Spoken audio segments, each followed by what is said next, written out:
Mga katrops, welcome back ulit sa aking channel, Sports React PH.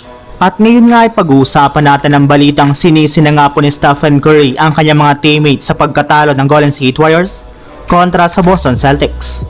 Pag-uusapan na rin nga natin dito sa ating panibagong video ang balitang payag na nga po ang Dallas Mavericks na i-trade sa Los Angeles Lakers si Daniel Gafford.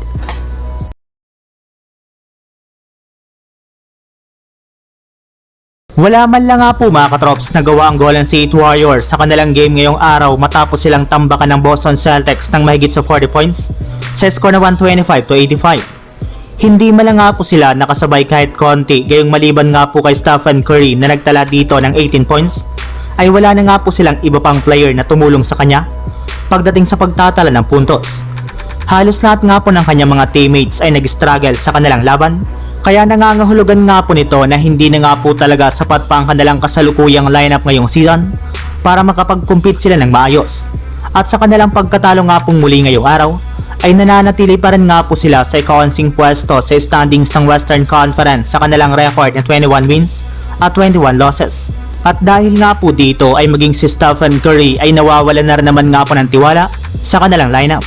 Ayon nga po sa naging pahayag nito sa kanyang post-game interview, isa nga daw po sa mga rason ng kanilang pagkatalo ay ang katotohanan na bigla-bigla na lang nga po silang hindi nakakapagtala ng puntos at nakakadepensa na nagre-resulta naman sa hindi na nga po nila pagiging competitive.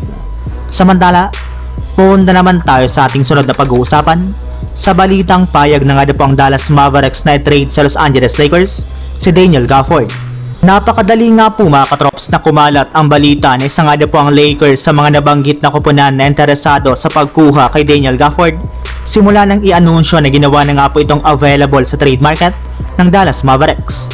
Kagaya nga po ng napag-usapan natin mga katrops, meron na rin naman nga po ngayong kasalukuyang trade offer ang Lakers sa Dallas which is kinabibilangan na Gabe Vincent, Cam Reddish at isang future first round pick.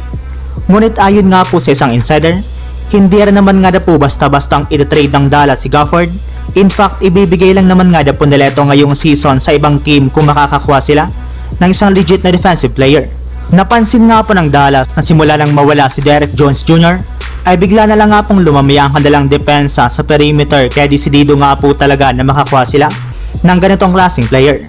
At dahil nga po sa request na ito ng Mavs, ay no choice nga po ang Lakers kundi offer na rin dito si Jared Vanderbilt upang masigurado lamang nila ang pagkuha kay Daniel Gafford. Kaya overall nga po mga katrops ay sina Jared Vanderbilt, Cam Reddish at isang future first round pick ang kailangang isakripisyo na Rob Pelinka para may sakatuparan ang kanilang negosasyon sa Dallas Mavericks. So yun lang mga katrops, ang handog kong story ngayong araw. Sana nag-enjoy kayo, please like and subscribe my YouTube channel, Sports React PH para sa iba pang story at update patungkol sa NBA. Kita-kits muli sa ating susunod na video.